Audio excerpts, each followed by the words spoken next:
కానీ మీకు చేతనైతే మీరు చేసింది ప్రజలకు చెప్పేటువంటి ప్రయత్నం చేయండి తప్ప జగన్మోహన్ రెడ్డి గారు చేసినటువంటి కార్యక్రమాలని మీ కార్యక్రమాలుగా చెప్పి దాన్ని ఏదో మీరు లబ్ధి పొందేటువంటి ప్రయత్నం చేస్తే భవిష్యత్తులో ఎప్పటికన్నా చరిత్ర మర్చిపోదు, ఎప్పటికన్నా వాస్తవాలు ఏంటని అనేటువంటివి ప్రజలు తెలిసేటువంటి సమయం వస్తుంది, తెలుసుకుంటారు. ఈ మధ్యకాలంలో మీరు కూడా చూశారు, నిన్న మొన్న జరిగినటువంటి అసెంబ్లీ సమావేశాల్లో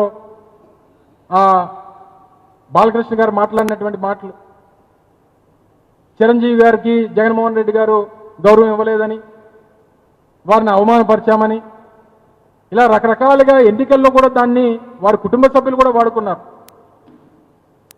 కానీ చివరికి వాస్తవం ఏంటనేటువంటిది చిరంజీవి గారి మాటల్లో నిన్న వారి పత్రికా ప్రకటన ద్వారా రాష్ట్ర ప్రజలందరూ 5 కోట్ల మంది ఆంధ్రప్రదేశ్ రాష్ట్ర ప్రజలు కాదు, ఉమ్మడి తెలుగు రాష్ట్రాల్లో ఉన్నటువంటి చిరంజీవి గారి అభిమానులు, ప్రపంచవ్యాప్తంగా ఉన్నటువంటి తెలుగువారు జగన్మోహన్ రెడ్డి గారి మీద చేసినటువంటి తప్పుడు ప్రచారానికి సమాధానం చిరంజీవి గారి తాలూకా ప్రెస్ మీట్ ద్వారా, ఆయన ప్రెస్ నోట్ ద్వారా వచ్చింది. మాకెవరిని అవమానపరచాల్సినటువంటి అవసరమో లేదా పిలిచి అగౌరవపరచాల్సినటువంటి అవసరమో మా పార్టీకి కానీ మా నాయకుడు కానీ అంతకన్నా లేదు. ఎవరైతే ఆ గౌరవాన్ని పొందారో, ఎవరైతే ఆ స్వాగతాన్ని సాదరంగా స్వీకరించారో వారే చెప్పారు. చివరికి బాలకృష్ణ లాంటి వ్యక్తి వారి సినిమా కోసం అడిగితే కేవలం ఫోన్లో వారికి అడిగినటువంటి ఆయన రిక్వైర్మెంట్ని ఆ రోజు మా ప్రభుత్వం వారికి కావాల్సినటువంటి విధంగా చేసి పెట్టినటువంటి పరిస్థితులు ఉన్నాయి. కానీ పని చేయించుకొని వాడుకొని ఈరోజు నీకు నోటుకొచ్చినటువంటి మాటలు మాట్లాడడం వల్ల మా తాలూకా ఇమేజో మా తాలూకా గౌరవం తగ్గిపోద్ది అనుకుంటే నీ అమాయకత్వం. తాగి ఏది పడితే అది మాట్లాడితేనో, నోటుకొచ్చినటువంటి మాటలు చిరంజీవి గారిని అంటేనో, ఏకవచనంతో చిరంజీవి గారిని సంబోధిస్తేనో ఆయన స్థాయికి మనం వెళ్ళిపోతామని అనుకుంటే నీ అమాయకత్వం. కానీ బాధ ఏంటంటే ఇంతమంది చిరంజీవి గారి అభిమానులు, ఇంతమంది పెద్దలు రాష్ట్ర వ్యాప్తంగా మాట్లాడినా సొంత తమ్ముళ్ళు ఇద్దరు మాట్లాడకపోవడం చాలా బాధాకరమైనటువంటి విషయం. సో ఏదేమైనప్పటికీ వారి నుంచి స్పందన కోసం మేం కాదు, చిరంజీవి గారి అభిమానులు ఎదురు చూస్తూ ఉన్నారు.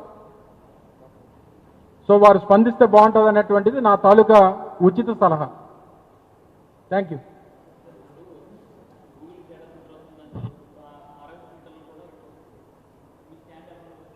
ఆర్సిలర్ మిట్టల్లో నేను గతంలో కూడా చూపించాను, అంటే ఈసారి నెక్స్ట్ టైం ఒక ప్రజెంటేషన్ కూడా ఇస్తాను.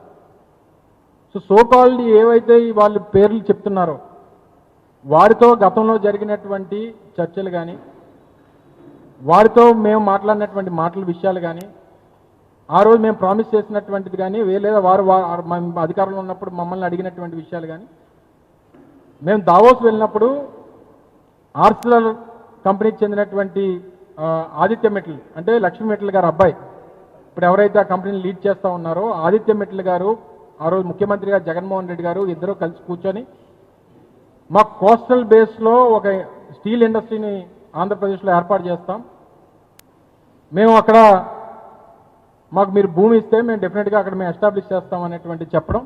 ఆ రోజు మంత్రిగా నేనున్నా ఆ సమావేశంలో, ఆ రోజు చీఫ్ సెక్రటరీగా జవహర్ రెడ్డి గారు ఉన్నారు, ప్రిన్సిపల్ సెక్రటరీగా కరికల్ వల్వన్ ఉన్నారు. సో మేము అందరి సమక్షంలో ఈ సమావేశం జరిగినప్పుడు జవహర్ రెడ్డి గారు చీఫ్ సెక్రటరీగా వారికి బాధ్యతలు అప్పచెప్పారు.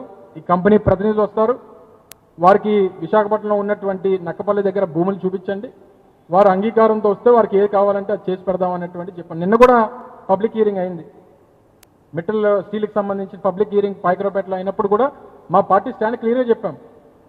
ఈ ప్రాంత భవిష్యత్తు కోసం, ఈ ప్రాంతంలో ఉన్నటువంటి యువత కోసం, ఈ ప్రాంతంలో ఉన్నటువంటి ప్రజల తాలూకా భవిష్యత్తుకి సంబంధించి ఏ రకమైనటువంటి అన్యాయం జరగడానికి వీల్లేదు, అన్ని రకాలుగా ఈ ప్రాంతానికి మంచి జరగాలన్నటువంటి దానికి ఈ కంపెనీ కానీ ప్రభుత్వం కానీ చొరవ తీసుకోవాలనేటువంటి మాట చెప్పాం. దానికి కట్టుబడి ఉన్నాం. ఏదేమైనప్పటికీ చివరికి ప్రజా అంగీకారంతోనే ఏదైనా జరగాలనేటువంటిది మా పార్టీ తాలూకా స్టాండ్.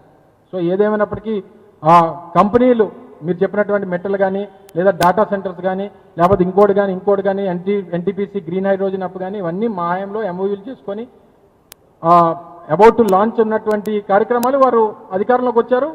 ఈరోజు వారు క్రెడిట్ తీసుకునేటువంటి ప్రయత్నం చేస్తూ ఉన్నారు. సో ఏదైనా at the end of the day ఈ రాష్ట్రానికి మంచి జరగాలన్నటువంటిది మా తాపత్రయం. లేనటువంటి దానికోసం పాకులాడి లేనటువంటి తప్పుడు ప్రచారం మా మీద చేయొద్దు అనేటువంటిది మా తాలూకు సలహా. ఇప్పుడే పాయకరావుపేటలో సమావేశం చూసుకొని నేను వస్తున్నా. రాజీపేటకు సంబంధించినటువంటి గ్రామస్తులు కానీ కొంతమంది అక్కడ ఉద్యమకారులు కానీ వారందరూ వచ్చి కలవడం జరిగింది. వారు చెప్పడం ఏంటంటే పాయకరావుపేట శాసనసభ్యులు వచ్చి రేపో ఎల్లుండో మాట్లాడతామని చెప్పడం జరిగింది. సరే 30వ తారీఖున అని చెప్పని అన్నారంట, రేపు వస్తానన్నారంట. అసెంబ్లీ ఉందని చెప్పి తప్పించుకునేటువంటి ప్రయత్నం చేశారో, సరే రేపు వస్తారన్నారో, రేపు వచ్చి మాట్లాడిన తర్వాత వారి ప్రభుత్వం తాలూకు స్టాండ్ చూసిన తర్వాత స్థానికంగా ఉద్యమకారులు కానీ స్థానికంగా ఉన్నటువంటి ప్రజాప్రతినిధులు కానీ ప్రజలు కానీ వారందరితో మాట్లాడి నేను కూడా వ్యక్తిగతంగా పర్సనల్గా వెళ్తాం.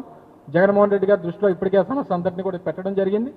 మేము కూడా వ్యక్తిగతంగా వెళ్ళి వారితో మాట్లాడి ప్రజాభిష్టం మేరకు ఏది జరగాలో అది జరిగేటువంటి దానికి మా పార్టీ తాలూకా పూర్తి సహకారం ఉంటుంది అనేటువంటి విషయాన్ని కూడా మీ ద్వారా ప్రజలందరూ కూడా తెలియజేస్తా ఉన్నాం.